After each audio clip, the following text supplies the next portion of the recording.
Guys, the Ludigoon, Arsenal's under-23s have just completed a magnificent turnaround in their opening under-23 game against Derby. Not to really get into the game because that's not the purpose of this video, just a quick little note. They weren't having any joy in the first half.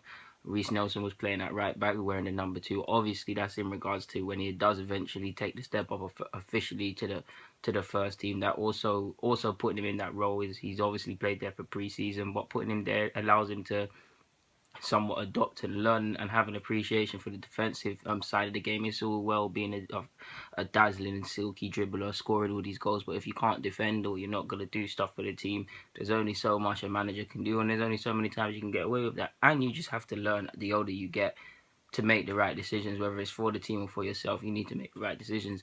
So yeah, he played at the number 2. He played fullback. So did Maitland-Niles at points. It did look like Maitland-Niles became a centre half. But yeah, back to the main point. I'm going off topic. You see, I love football too much.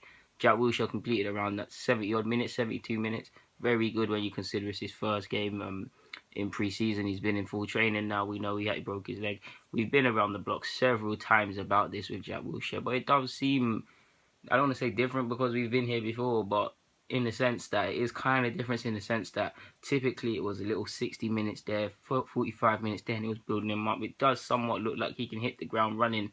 I don't want to say he called up for Stoke at the weekend because, like I said, even though he's completed 72 minutes, and that's fantastic, and that speaks volumes of his determination to get fully fit and how serious he wants to take this season, whether it's at Arsenal abroad or at another club, speaks volumes. But yeah, I almost went out completely. Forgot what I was going to talk about, guys. But yeah, there I was. Yeah, it does look like he can be back, and like I said, Stoke's a bit too early, but after that, coming with the mix, and when you hear me and several other people say we need a centre mid or something like that, and this Jack Wilshere is a big decision and a big key part of that decision, better yet. What happens with him could dictate. I believe we should get a centre mid anyways, but real terms, if we look at Wenger, he's obviously trying to hold that spot open for Wilshere to prove himself. We know he's got a big season for several reasons. Nice to see him complete 70 minutes, like I said. In regards to the game, it's his first game, so a bit of rustiness was to be expected. You could see he was physically superior, strength-wise, to a lot of the boys. He played a number of silky passes. He linked up well. He dictated the tempo well when he could. And it's just very much what you want. I mean, these are the very qualities I'm listing that Jack Wilshere, I know he can do, and you guys know he can do. And we are lacking in the first team. Even the drive and runs forward. If the man can just stay fit, and I say a big if he could just stay fit, you guys know know how much I love Jack Wilshere. This whole vlogging stuff started because of loaning out Jack Wilshere. I did not agree with it. Yes, I could see the reasons, and in hindsight, he did do his thing, but I said it then and I said it now. This is Jack Wilshere. Like, if the guy is fit, only Ozil talks to him in out of all these midfielders. Only Ozil will have him down starts undisputedly ahead of Wilshere. That's how much I like the guy and I rate the guy. I say this in all my videos, but even when you look back, the last injury he had with Gabriel was Gabriel's fault. Well, it was his fault. He lunged into a challenge, but it was a bit different. But before that, before his last injury against Paddy McNair, I believe ironically, he was one of our best players on that day. Alexis' debut season, he was one of our better players. 2012, one of our better players. I'm not even going to talk about the nonsense Arsenal fans. Well, it's not nonsense, but we do like to carry it on Arsenal fans, the whole Jack Wilshere, Barcelona stuff. He's shown in stages. Bournemouth last year was pretty promising. He needs to get goals and assists regardless of if he's here or not.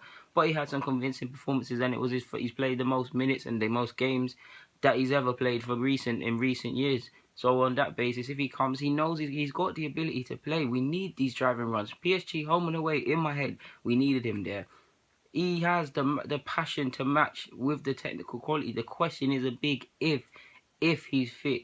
Now, pessimist in me, logic in me, you can't rely on Jack Wilshere. You cannot, for all his ability and things like that. If I'm a manager and I'm looking at 38 games, well, yeah, you can say champs and these things, but if I'm looking at 38 games, who is going to get me goals? Who is going to be fit? Who is going to do this? I'd make sure I keep a spot open for Jack Wilshere, because when he's fit, he's a lovely footballer. But I can't count on him saying, okay, maybe I'm not buy a centre mid because he's going to be fit and he's got the technical qualities. If I do that and rely on Jack Wilshere, and got touch wood, I don't want it to happen. I love the guy, but he breaks down and suffers a setback the next week, and we're already in October, September, mid-September, when you can't go back into the transfer market, and we're in we have somewhat of a little mini crisis. You're gonna look back to, oh, why did I do that in August? Why didn't I buy this and that? For me, I like to cover all bases. I believe there's a case to keep that place open for Wilshere, or keep a spot open for Wilshere, provided he's fit this season. He has to prove himself to have any chance of having a career here, as much as I want him to. Yeah, but I believe on top of that, there's also a case to bring in the centre mid, because we're dying in centre mid. This is arguably the worst creative, I don't want to say creative midfielders, but creativity from our central midfield players in a while. That's not even Xhaka, because Xhaka is doing his thing, but we need that extra quality. Someone that can ping a ball over the top, someone that's going to be brave in possession. I've also spoken about that there's a type of that we need, the destroyer, someone that's going to break play down. There's two cases of two midfielders, like I keep saying.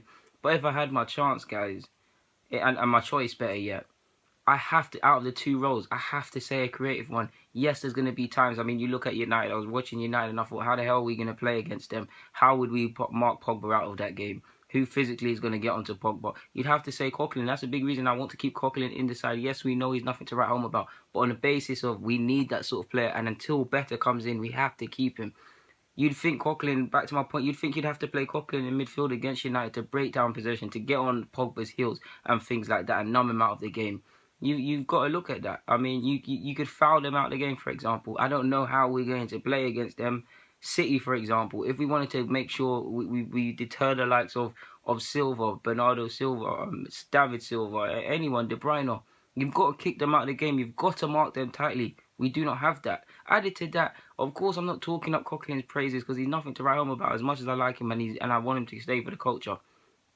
Coquelin and a better defensive mid or destroyer shut out games. Or if you go into the United game, let's just say we needed to get a point, we close down the midfield. If we close down the midfield, Lukaku is then isolated. If Lukaku now is isolated, what does a striker do when they're isolated, guys? They come deep. If he comes deep, we now know have no real problems there because he's not an immediate goal threat.